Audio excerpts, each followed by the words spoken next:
Hello, I'm Robbie Farr and you're watching Redmen TV.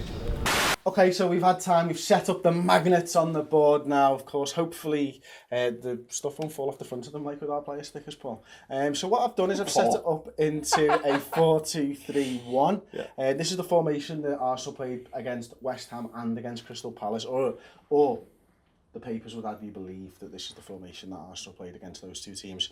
So we've got Petr Cech in goal. Against West Ham, they had Debuchy playing right back. Two centre-backs were Per Mertesacker and Koscielny. Left back is Monreal, still, for some reason. Then you've got Aaron Ramsey played in this position with Francis Coquelin.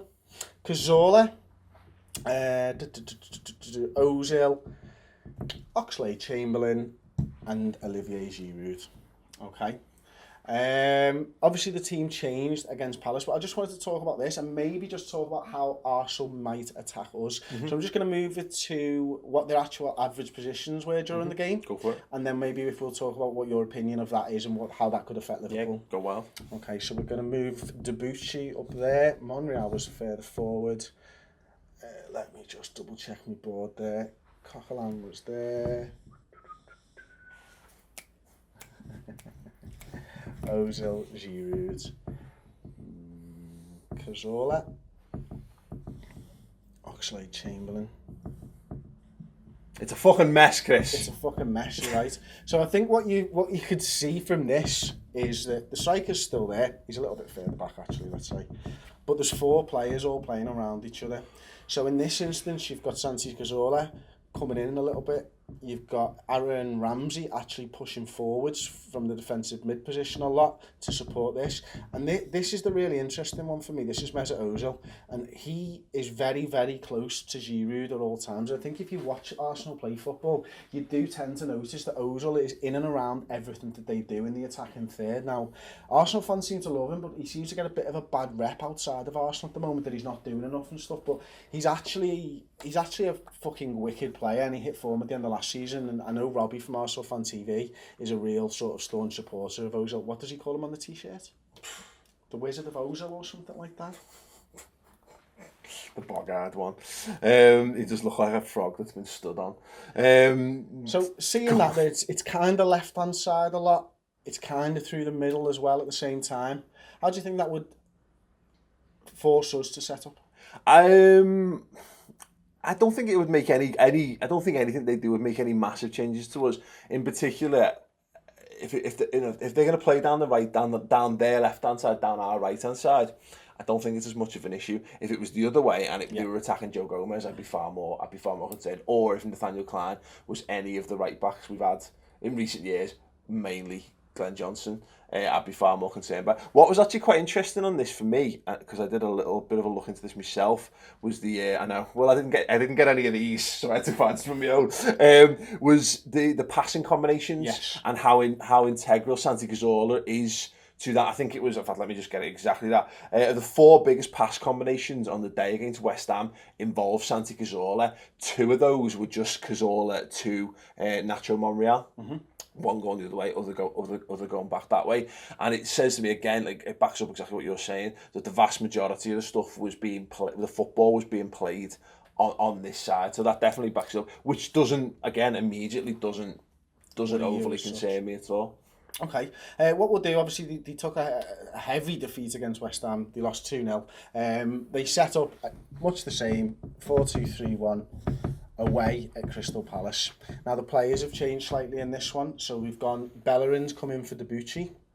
The other back three are exactly the same. The two midfielders this time, Francis Coquelin was on the right-hand side. Cazorla was on the left-hand side, deeper this time. And then we've got Aaron Ramsey started on the right-hand side. We've got in the centre, Mesut Ozil. Left-hand side, Alexis Sanchez was back. And then Olivier Giroud. You've written these the other way around on this board. That's why I'm struggling so much. I'm trying to do the formation down here and I've written it up. So I'm like literally converting everything in my head very slowly, as you can probably tell. It's like trying to learn a guitar left-handed off a right-handed chord book. So we've got Bellerin, and his average position was much further forward than Debuchy's. We've then got Francis Coquelin was just behind Bellerin. We've got... Where's it? Dear me, where am I now? We've got Monreal.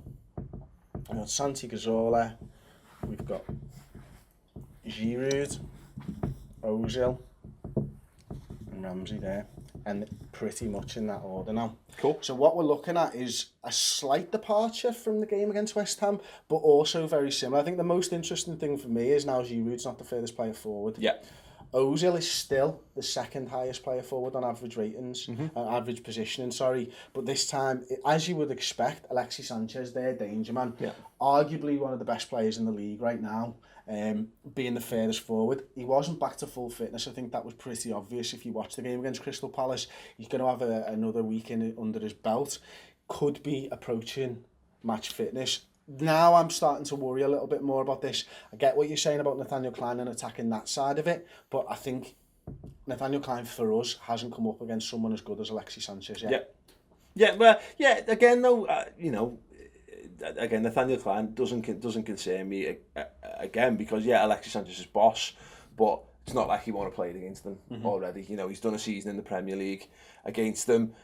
Still, look, it's always a concern because Alexis Sanchez is a brilliant player. It's as simple as that. He's going to be the one who's going to cause you problems. It doesn't matter who you've got on pitch. You have the best players in the world. He's one of the best players in the world. It's about who comes up and who comes out on top in their individual matchups throughout the game. What I thought was quite interesting, and it's sort of matched by, I guess, where the positions of the player is this time, is the way in which they attack. So against West Ham, 45.4% of their attacks came down the left-hand side, whereas in the second game, it was only 37.1 and it was 34.6. So I think it was around 20%. I think was the other side. But basically, what it says is they split their attacks between left and central, which says a lot more. But it's also, again, the impact of Giroud becomes more of a creative, deep lying forward than a standout target. I think what I'm looking at now from an offensive point of view for Liverpool is the fact that this becomes quite threadbare for Arsenal. Yeah. Because we can focus on Arsenal attacking and stuff, and at the Emirates I think they will do a lot of attacking and it's going to be a tough game for us, of course. But the left-hand side, for me, is really important because, you know, you've got essentially Bellerin and Coquelin. Yeah. And that seems to be it in those areas of the field. Now, Aaron Ramsey, you know, he starts on the right, but he plays in more central. I think that because they were more centrally attacking, Oxlade-Chamberlain was a lot wider, and Aaron Ramsey's the reason that they decided to attack more through the centre, rather than it actually being Alexis Sanchez on this side. I think it's a great point, but it does leave them open up this area of the pitch for me. Yeah, definitely, and I think what's quite interesting again in the Crystal Palace game, and again, look, you're talking about a side playing away from home. It's a completely different, again, a tactical approach. Monreal was far less involved in the passing combinations. That pass combination between him and Santi Cazorla was far less prevalent than it had been against West Ham. The defenders actually played it around themselves. I think the top pass combination was amongst the centre halves. But you're right, they're the obvious weaknesses for Arsenal because much like us, when we like what we want to do, generally speaking, we want our fullbacks attacking. I think it'll be less of an issue for us because I think weirdly, again, Joe Gomez, big test for him. If it's Bellerin again, he embarrassed Alberto Moreno last season. I would fancy Gomez to be a far more solid option. But then, you know, I remember Andre Wisdom playing at right back in the derby, and you've done a really good job to that point. Morales taught him a new arsehole, and you could basically see that's as much a concern in an attacking sense, but also, is Gomez going to stretch him going the other way as well? Probably not as much. So I think that's in both senses, that's a weakness for Liverpool down that side. Okay, so what we're going to do now is we're going to move on to what we think Liverpool will line up against Arsenal like. So we've got the team that lined up against Bournemouth, Paul. We've just been through the Arsenal average player positions and stuff. How do you think Liverpool will then line up against Arsenal?